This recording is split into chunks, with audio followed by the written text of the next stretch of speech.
que é? Tudo fino com vocês que estão aí desse lado do ecrã? Espero bem que sim e sejam bem-vindos a mais um Cinetime. Adeptos de zombalhada, este filme que vos trago aqui hoje é para vocês. 28 dias depois. Fica por aí para ver já a seguir qual é que é a minha opinião sobre este filme.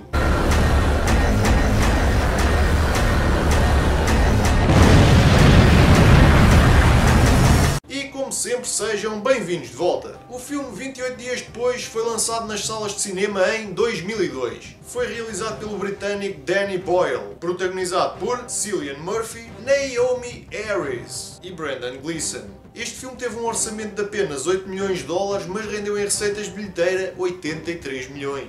Este foi um dos primeiros, se não mesmo o primeiro filme de zombies corredores alguma vez a aparecerem numa sala de cinema. Só que na realidade eles aqui não podem ser considerados bem zombies, mortos-vivos, mas mais como infectados. E digo isto porque existe uma diferença entre os dois. Normalmente um morto-vivo é um personagem que já foi um ser humano, mas foi infectado com qualquer vírus, morreu e depois voltou à vida como zombie. Neste caso, os infectados nunca chegam a morrer, são infectados com algum género de vírus e automaticamente passam a ser zombies. É que ainda existe uma certa confusão em torno desta temática, mas eu acho que assim já deu para vocês entenderem qual é que é a diferença entre uns e outros. Uma das coisas que eu achei mais impressionante neste filme foi o facto de, com apenas 8 milhões de dólares e numa altura em que os efeitos visuais ainda não tinham os padrões que têm hoje em dia, eles conseguiram com muito pouco dinheiro fazer o efeito de uma cidade de Londres completamente desolada, destruída, abandonada, de uma maneira que mesmo em muitos filmes dos dias de hoje ainda não se consegue fazer daquela maneira. O filme começa logo quando um grupo de ambientalistas invadem um laboratório que usa animais vivos para serem usados como cobaias, para serem testados novos medicamentos, e claro está que um desses ambientalistas, no meio daquela confusão toda, acaba por fazer borrada. E como é mais que óbvio, um desses ambientalistas acaba por ficar infectado com um vírus que está nesse laboratório e está a barraca armada. Pouco depois dessa cena, numa Londres já completamente desolada por causa da pandemia, somos finalmente apresentados ao personagem de Cillian Murphy. Depois de sair de um coma, ele acorda num hospital completamente desértico e, sem saber o que raios está a passar, começa a deambular pelo hospital para ver se consegue encontrar alguma enfermeira ou pelo menos alguém que o possa ajudar. Para aqueles de vocês que já seguem, por exemplo, a série de Walking Dead desde o início, de certeza absoluta que vão comparar esta cena com aquela em que o personagem de Rick Grimes acorda também depois de ter saído de um coma, num hospital também completamente desértico, com zombies por todo o lado. E porquê? Porque na realidade, segundo aquilo que eu ouvi dizer, eles inspiraram essa cena nesta cena deste filme. De certeza absoluta que muita gente vai logo começar a fazer comparações, mas não se esqueçam que este filme é 2002 e a série é 2010. Por isso foi a série que se inspirou neste filme e não o contrário. Depois do choque inicial, o personagem começa então a deambular pelas ruas desertas da cidade de Londres, onde não se vêem zombies, não se vêem sobreviventes, não se vê nada, até que finalmente ele lá consegue descobrir um pequeno grupo de sobreviventes que o levam para um abrigo que eles próprios criaram. E se vocês estão aqui à espera de um grande grupo de sobreviventes, assim como se fosse o grupo dos Saviors na série do Walking Dead, tirem daí o cavalinho da chuva, porque neste filme são apenas 3 ou 4 sobreviventes, já a contar com o personagem principal. Entre fugas a zombies esfomeados e algumas peripécias que vão acontecendo ao longo do caminho, algumas complicações que vão aparecendo, como é costume neste género de filmes, eis que eles decidem meter mãos à obra e decidem se meter ao caminho, porque ouviram na rádio que existe uma zona em que existe um grupo de militares que está a acolher sobreviventes, e eis que eles vão tentar a sua sorte para saberem o que raio está a passar e se, quando chegarem a esse sítio, se vão ter a sorte de serem salvos. Só que não nos podemos esquecer de que isto é um filme e tem que haver sempre alguma coisa para dar uma certa reviravolta. Obviamente, sim, eles vão lá chegar, sim, eles vão descobrir os militares, sim, os militares ainda estão vivos, sim, é um grupo bastante decente, devem ser para aí uns 12 a 15 militares, mas as ideias que eles tinham para os sobreviventes não são propriamente aquelas de que os sobreviventes estavam à espera. E esta é a história do filme, contada de maneira bem resumida. Quanto aos efeitos dos zombies neste filme, são bastante bons, mas não se esqueçam que estes zombies são apenas infectados, por isso vocês estão já aqui à espera de zombies a caírem aos bocados, zombies com partes do corpo completamente putrefactas, esqueçam. Estes zombies aqui são um pouco diferentes. Sim, vocês vão vê-los assim com umas veias mais salientes, vocês vão ver os zombies a babarem-se todos, vão ver os zombies com olhos vermelhos, mas basicamente eles acabam por parecer mais demónios do que zombies. Mas uma coisa eu vos garanto, estes zombies funcionam como um daqueles mísseis que detecta o calor.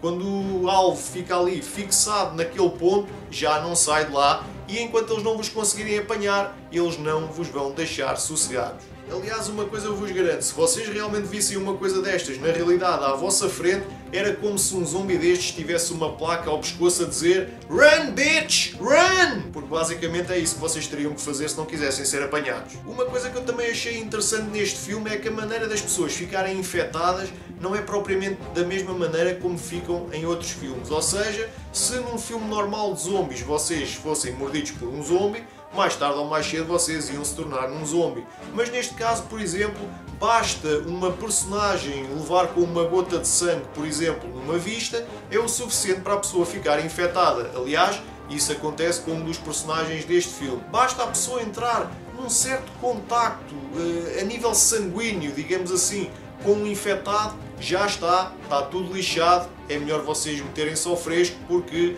a coisa não vai correr bem. Mas aquilo que eu gostei mesmo a sério neste filme foi todo o ambiente pesado, todas as cenas claustrofóbicas que o filme tem, toda a tensão que decorre ao longo do filme, porque este filme tem algumas cenas em que os personagens estão presos em locais fechados e isso obviamente dificulta a fuga em caso de alguma emergência, e toda a tensão que vai havendo ao longo de todo o filme, porque nós nunca sabemos o que é que está ao lado daquela porta, não sabemos o que é que está por trás dela, não sabemos o que é que está ali naquela esquina. Há sempre alguma coisa que nos faz pensar o que é que estará ali daquele lado. Se calhar alguns de vocês até vão dizer mas isso acontece em qualquer filme de zombies. Sim, mas há uns que conseguem fazer um melhor trabalho do que outros, e este aqui é um dos filmes que eu acho que faz um bom trabalho, porque vocês ficam sempre nessa dúvida, vocês nunca sabem o que é que vai acontecer, porque numa cidade completamente deserta vocês começam a pensar onde é que estão todos os zombies. Eles existem, mas onde é que eles estão? E por isso vocês nunca sabem de onde é que eles vão aparecer. Numa altura em que os filmes de zombies já existem para aí a trambolhão, são poucos aqueles que nós podemos classificar como bons filmes, e meus amigos, deixem-me vos dizer que este é um dos filmes que está na categoria de bons filmes de zombies. Fica lá na mesma categoria de filmes como O Amanhecer dos Mortos, O Dia dos Mortos ou até mesmo a série The Walking Dead. Porque sejamos realistas, a maior parte dos filmes deste género é para darem apenas a desculpa, para fazerem o efeito de choque, para mostrarem o gore, para meterem sobreviventes a fugir dos zombies, mas depois acabam por cair todos na mesmice. E este, como foi lançado numa altura em que os filmes de zombies ainda não estavam tão na moda, acaba por ter aquela novidade e a tal tensão que eu já mencionei anteriormente. E é por essas e por outras que eu vou dar ao filme 28 dias depois a nota final de 4.2 baldes de pipocas. Este é um bom exemplo daqueles filmes que podem ser bons sem terem que ter orçamentos gigantes, podem ser tensos sem terem que ter grandes cenas de ação, tem alguma ação, mas nada assim de extraordinário. Por isso é daqueles filmes que eu recomendo imenso se vocês gostam deste género de cinema, é daqueles filmes que eu acho que em muitos casos até vai participar nos top 10 de muita gente, e de certeza absoluta que se eu um dia fizer um top 10 aqui no meu canal, quase certeza que isto também é capaz, pelo menos, de fazer parte das menções honrosas, mas de certeza absoluta que vai lá estar. E pronto pessoal, assim chegamos ao final de mais um vídeo do Cinetime.